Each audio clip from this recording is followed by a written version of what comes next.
Buenos días a todos y a todas. Mi nombre es Nahuel Moreira, soy acompañante terapéutico y licenciado en psicología y vengo a presentar acá con mi compañera un trabajo desde Córdoba. Somos de la Fundación Sistere y venimos a presentarles un trabajo del eje temático acompañamiento terapéutico en tiempos de COVID-19. Bueno, buenos días. El trabajo que vamos a presentar es acerca de la presencia en acompañamiento terapéutico en tiempos de COVID. Voy a empezar leyendo una primera parte. Eh, Mi nombre es Micaela Zamboni. El presente trabajo busca introducir una serie de reflexiones en torno a ideas que hemos ido madurando durante estos meses de pandemia. De repente emergió en nuestra cotidianeidad el aislamiento social preventivo y obligatorio, situación que se nos presentó novedosa y extraña, en pos de la prevención de la expansión de un virus caracterizado como invisible. Un virus real, que como tal nos confrontó a lo imposible de nombrar, a lo imposible de discernir, a lo imposible en toda su magnitud. A partir de este imposible, de este mundo de interrogantes, nos encontramos con un sinfín de indicaciones, recomendaciones y sugerencias, a veces contradictorias, mientras intentábamos poner en palabras algo de lo que venía ocurriendo y veníamos viviendo. En líneas generales, encontramos dos posicionamientos opuestos entre quienes proponían aprovechar este tiempo para hacer todo lo que en la cotidianeidad habitual no podíamos hacer por falta de tiempo, y quienes proponían dejar la lógica de la productividad para poder arrojar la angustia que aflora en este momento. Dice una cita de González de este 2020. El mandamiento actual articula, no pierdas el tiempo y ponete a producir. Pero en el mientras tanto, que es el tiempo actual que transitamos, nos topamos todos los días con sus límites. Allí donde el discurso amo me ordena, el sujeto se borra. Las palabras no alcanzaron. Hubo quizás algo de ese efecto de sin palabras con el que nos confronta lo ominoso. Las palabras, entendemos, nos sirven para poder capturar de algún modo algo de eso imposible de simbolizar, algo de ese real que nos desborda y que en este caso nos aleja, nos distancia. Ese silencio se alternaba con la necesidad de tomar ciertas decisiones. ¿Qué hacer con los acompañamientos terapéuticos en curso? El encuentro cuerpo a cuerpo estaba vedado. Aquello tan teorizado y trabajado como la construcción de una presencia, poner el cuerpo, el encuentro, todas las referencias a eso que sucede y sostiene un acompañamiento terapéutico estaba temporalmente suspendido. En este contexto, cargado de ansiedad y temor, cada decisión a tomar requería de su reflexión, de poder pensar en cada uno de nuestros acompañados y acompañadas, y ante la incertidumbre, improvisar del modo más ético, clínico y terapéutico posible. Continuar, ¿cómo? ¿Con qué cuerpos? ¿Con qué presencia? ¿En qué espacios? ¿En qué tiempos? ¿Con qué demanda? ¿De quién? ¿Hasta cuándo? Pablo Dragoto, 2020, nos dice que es necesario encontrar los medios para sostener los vínculos y no dejar de comunicarnos y acompañarnos efectivamente, aun cuando debamos aislarnos físicamente. En otra cita, Franco, en 2020, retoma que el advenimiento de lo traumático como consecuencia de la suspensión, alteración de la realidad socialmente instituida y creación de otra, precaria, momentaria, rodeada de incertidumbre, encuentra diversos modos de respuesta psíquica y nos obliga, a los analistas y por extensión a los acompañamientos terapéuticos, aclaramos nosotros, a estar a la altura del evento, sea en tratamientos en curso como en consultas originadas por los efectos del trauma.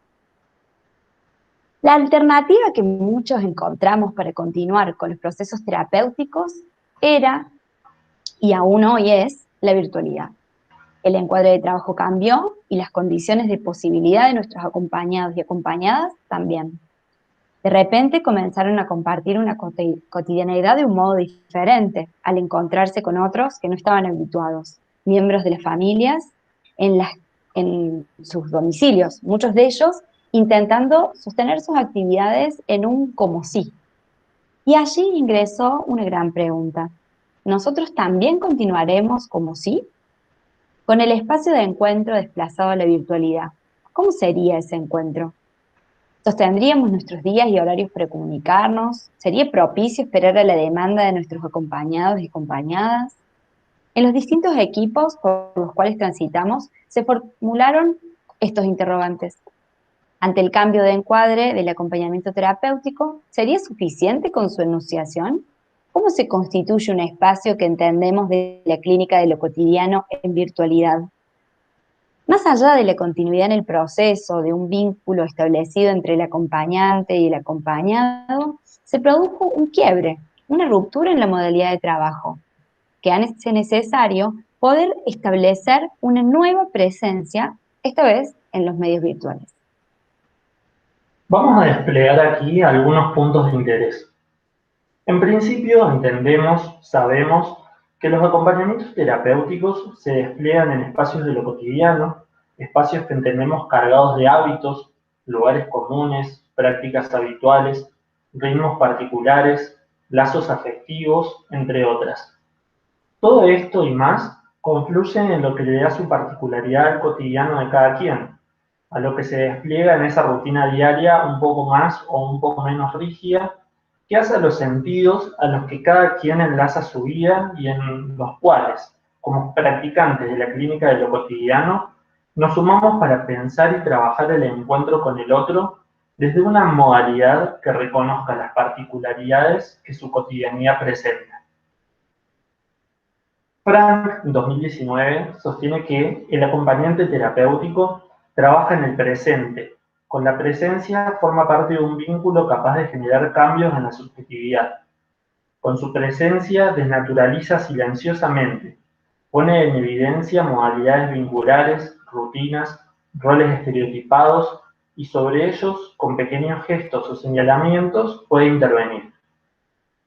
En una reflexión sobre la situación actual, Francisco Sierra Gutiérrez, en 2020, habla de acontecimiento pandemia y va a resaltar que dicho acontecimiento, por más disruptivo que nos resulte, no se encuentra por fuera de lo que entendemos por vida cotidiana, concepto que referencia a Blanchot y Sartre respecto al carácter de descubrimiento e invención que respectivamente adjudican a lo cotidiano. Respecto a esta aproximación, nos interesa avanzar pensando el carácter de disrupción, de corte, de fractura que este acontecimiento pandemia ha generado en las formas de transitar lo cotidiano para cada quien, para cada acompañado y acompañada que mencionamos previamente. Ahora bien, a medida que este devenir en torno al aislamiento social preventivo se fue configurando, notamos cómo lo virtual fue tomando el lugar de lo presencial. Las reuniones familiares, el estudio, el trabajo, las consultas médicas, las compras, por mencionar algunos ejemplos, pasaron al campo online. La parafernalia capitalista no se detuvo. Todo #en casa. Se problematizaron las diferencias y desigualdades. En casa no significaba lo mismo para todos y todas, y en los distintos ámbitos de reflexión y trabajo se desplegaron propuestas de análisis en torno al cómo de esta pandemia y al impacto en las subjetividades. Nosotros y nosotras, acompañantes terapéuticos, no pudimos escapar de tales problematizaciones. Nuestros acompañados y acompañadas requieren como usuarios de salud mental de un dispositivo que se inserta en el devenir de sus días, el cual en gran parte de los casos y por diversas condiciones, situaciones o padecimientos requieren de una presencia que desde la transferencia posibilite transitar lo cotidiano y sus complejidades. La clave, la transferencia. Anteriormente nos preguntamos acerca del cómo, del encuadre, de la presencia. ¿Podríamos ensayar a la transferencia como una respuesta posible? Desde nuestra perspectiva clínica, la presencia cobra un lugar central en la dirección de la cura, presencia que no es sin el advenimiento de un lazo transferencial. Lazo que conocemos por Freud como la palanca de la cura. Es el lazo transferencial el que nos habilita el trabajo con el inconsciente. Es ese lazo el que habilita un encuentro diferente a otros encuentros. Encuentro en el cual el lugar del deseo de cura juega un papel significativo, en tanto lo entendemos como parte de la transferencia. Así, en un momento signado por pérdidas, en el contacto, en modos de vinculación, en nuestra entera cotidianidad, es importante señalar que, al decir de González 2020, el deseo es indestructible, idea freudiana, por cierto, y a eso hay que agregar que el deseo tiene su origen en la pérdida. Si no hay pérdida, si no hay lugar vacío, no habrá deseo que tenga espacio para circular. Cuando Leonel Dosa nos presenta como método de trabajo la clínica de lo cotidiano, nos la propone como un trabajo en la paradoja. La misma se jugará, por ejemplo, entre lo asistencial y lo clínico, y esto último tiene sus bases en los movimientos que la transferencia nos habilita a desplegar. Es a partir de ese entre que podremos habilitarnos a constituir otro modo de hacer presencia. Una presencia en la que los sujetos se distancian y se mediatizan, se virtualizan, pero no por ello se desencuentran, en tanto reconocemos que lo que se juega en un acompañamiento terapéutico es la paradoja. Consideramos de este modo la posibilidad de construir intervenciones matizadas, habilitadas por la transferencia y el deseo, que se incluyan en lo cotidiano del otro, entendido como espacio de subjetividad en el cual se despliega lo propio y en el cual el acontecimiento, eso que irrumpe a modo de quiebre y ruptura de lo dado, es algo que se incluye en nuestro trabajo clínico y que no necesariamente nos aleja. Muy bien, ese es nuestro trabajo. Muchas gracias por este espacio para compartirlo y nos estaremos encontrando en el Congreso. Nos seguiremos escuchando y viendo entonces. Saludos a todos y a todas. Chao, chao.